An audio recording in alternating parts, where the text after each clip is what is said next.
Bayou time, we're recapping the week of July 4th through July 8th. We now take it to Wednesday, where we had breaking news out of Assumption, and we had an interview with Assumption Sheriff Mike Wagasback, who recapped a murder-suicide that occurred in Pierre Park. Well, about 7:40 a.m. this morning, our 911 dispatch center received a call from a female indicating that her daughter had been shot by her boyfriend, and then the boyfriend then turned the gun on himself. To add further information, she then indicated that she was very concerned about a 7-month-old baby that was in the mother's arms, the deceased's arms, when she was shot. The baby was crying hysterically and in a pool of blood, so they were very concerned that the baby had been harmed. The suspect had shot his girlfriend and himself with a shotgun. So there was concern about the baby being hit. Once first responders and deputies arrived on scene, they found the victim being a Heather Grenier, about 26 years old, from Pierre Part, where she was residing in Pierre Part at the time.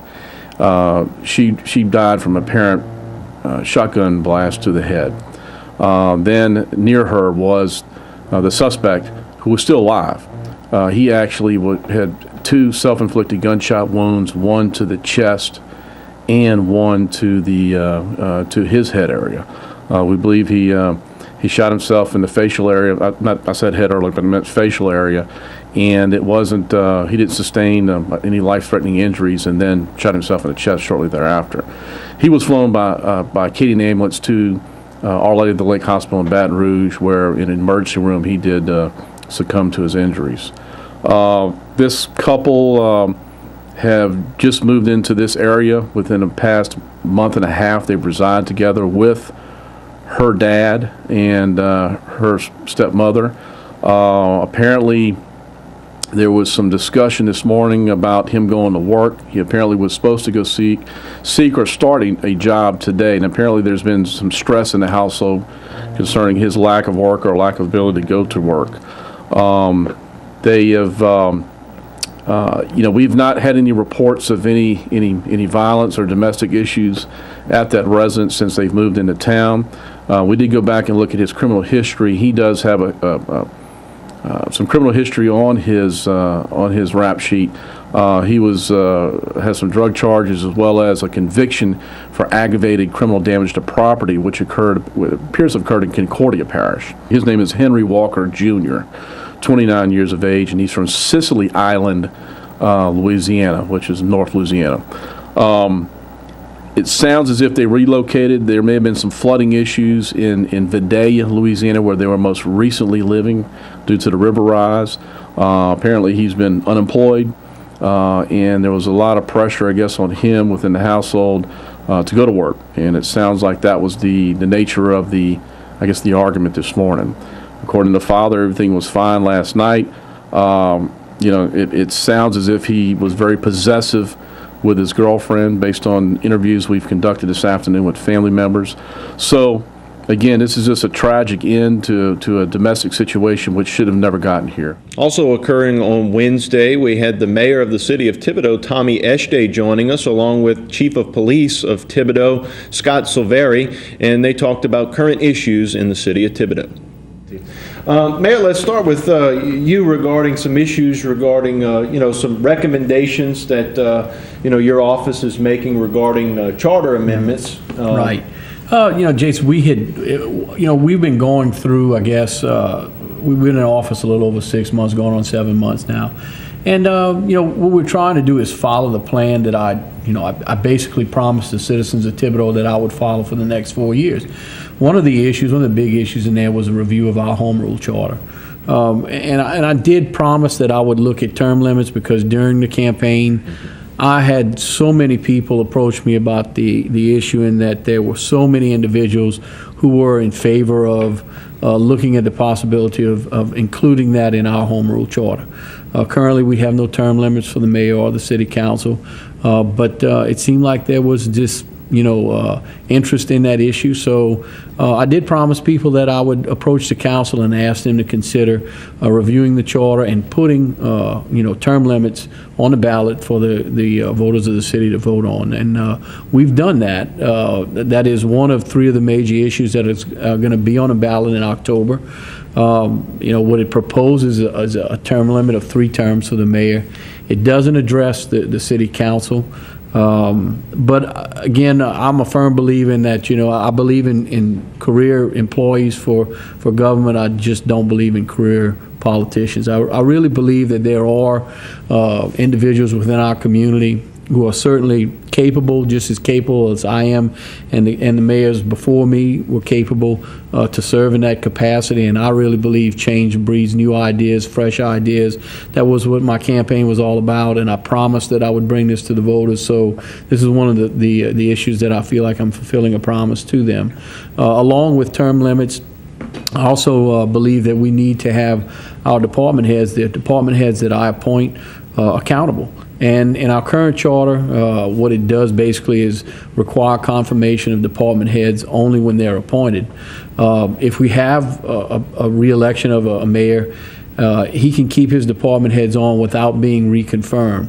Okay. Which to me, I think they should be confirmed along with a new administration, whether it be a re-elected official or a newly elected official, because you may have a new council, that would like to have an opportunity to decide if that's the department head they want in office at that time. Plus, it gives the old council members the opportunity to I guess, really just confirm that you made the right decision 4 years ago. If they feel like this individual's not doing what they should be doing, it gives them a right to I guess, give them sort of a no vote.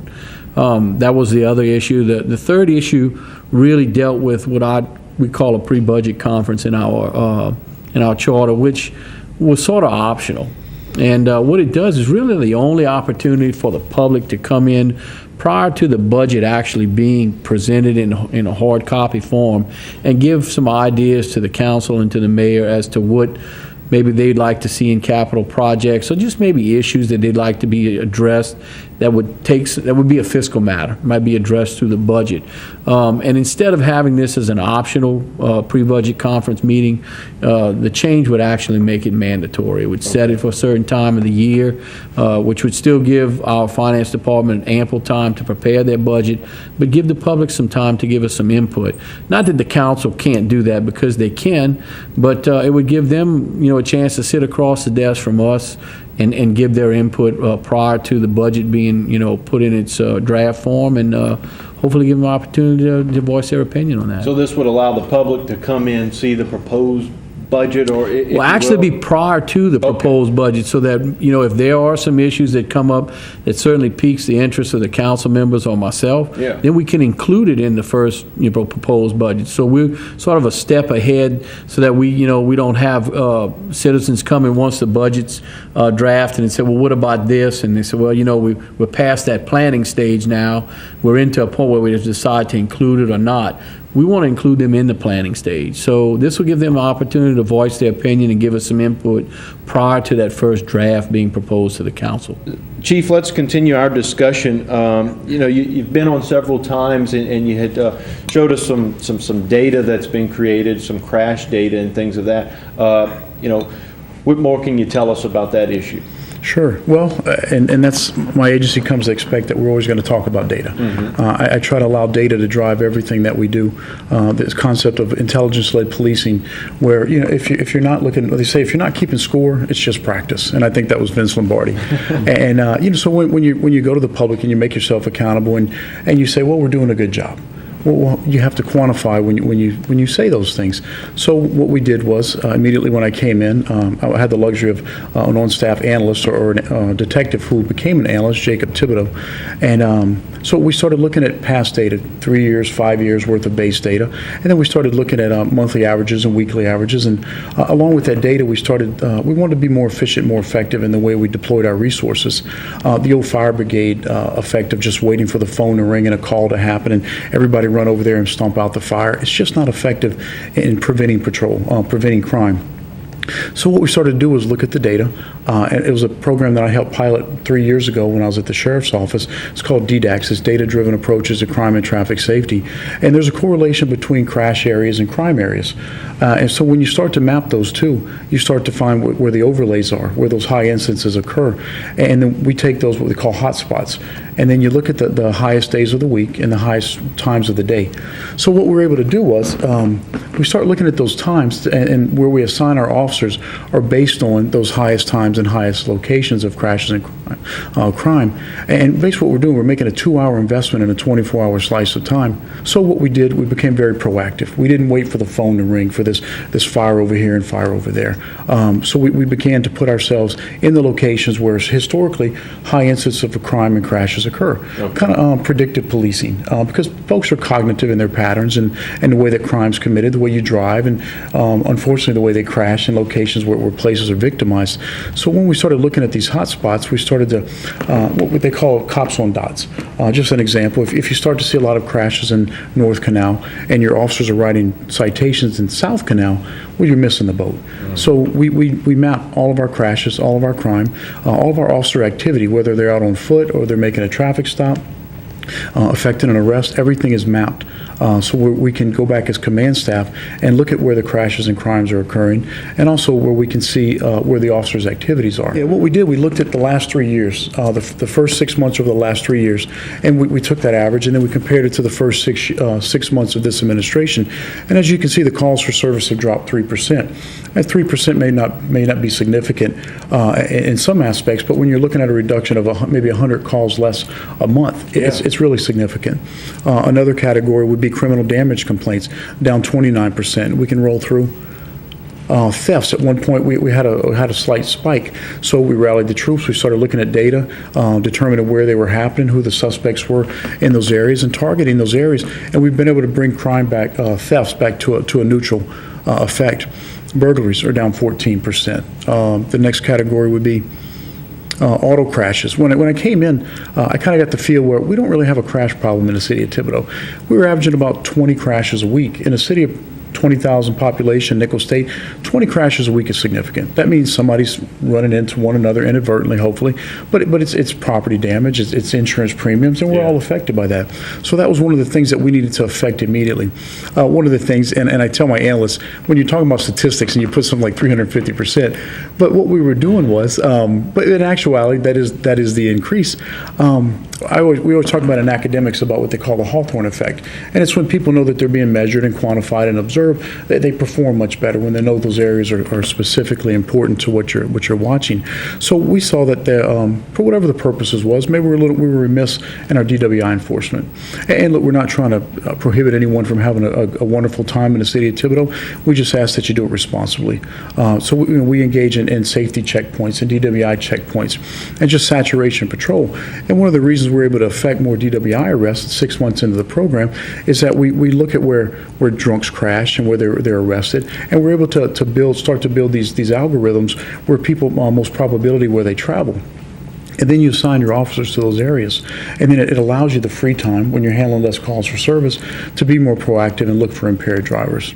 When we return, we'll have Thursday's edition of Bayou Time, where Parish President Michelle Claudet was here to discuss issues in Terrebonne Parish.